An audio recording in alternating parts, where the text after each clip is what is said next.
Japanese Fairy Tales. My Lord Bag of Rice by Yae Theodora Ozaki.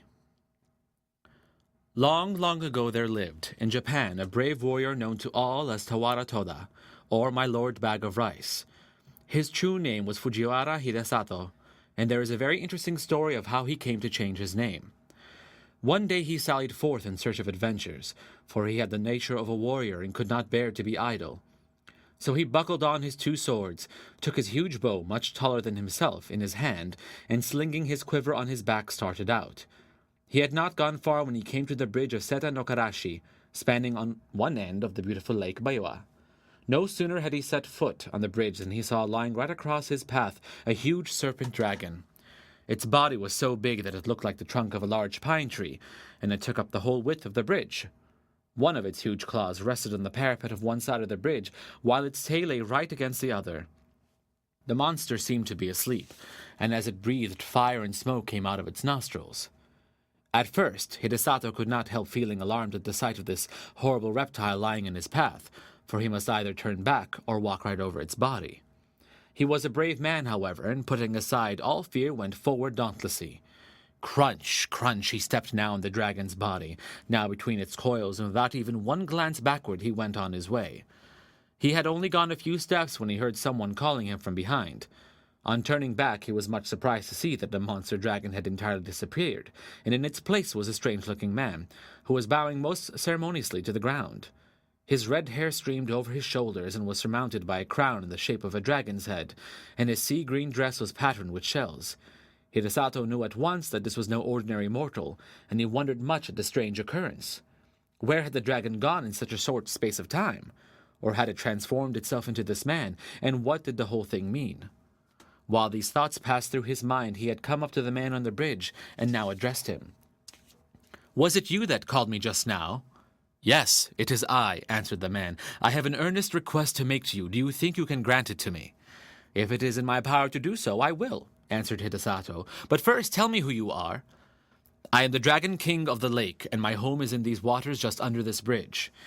"And what is it you have to ask of me?" said Hidesato. "I want you to kill my mortal enemy, the centipede, who lives on the mountain beyond." And the Dragon King pointed to a high peak on the opposite shore of the lake.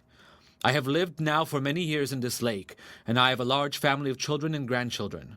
For some time past we have lived in terror, for a monster centipede has discovered our home, and night after night it comes and carries off one of my family. I am powerless to save them.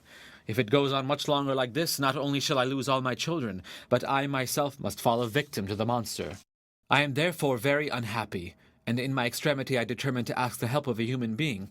For many days with this intention I have waited on the bridge in the shape of the horrible serpent dragon that you saw, in the hope that some strong, brave man would come along.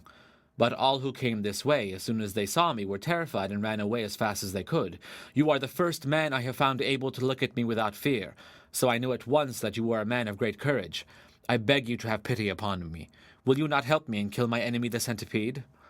Hidesato felt very sorry for the Dragon King on hearing his story, and readily promised to do what he could to help him. The warrior asked where the centipede lived, so that he might attack the creature at once. The Dragon King replied that its home was on the mountain Mikami, but that as it came every night at a certain hour to the palace of the lake, it would be better to wait till then. So Hidesato was conducted to the palace of the Dragon King, under the bridge. Strange to say, as he followed his host downwards, the waters parted to let them pass, and his clothes did not even feel damp as he passed through the flood. Never had Hidesato seen anything so beautiful as this palace built of white marble beneath the lake.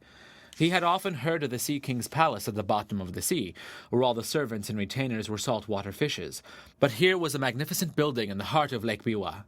The dainty goldfishes, red carp, and silvery trout waited upon the Dragon King and his guests. Hidesato was astonished at the feast that was spread for him.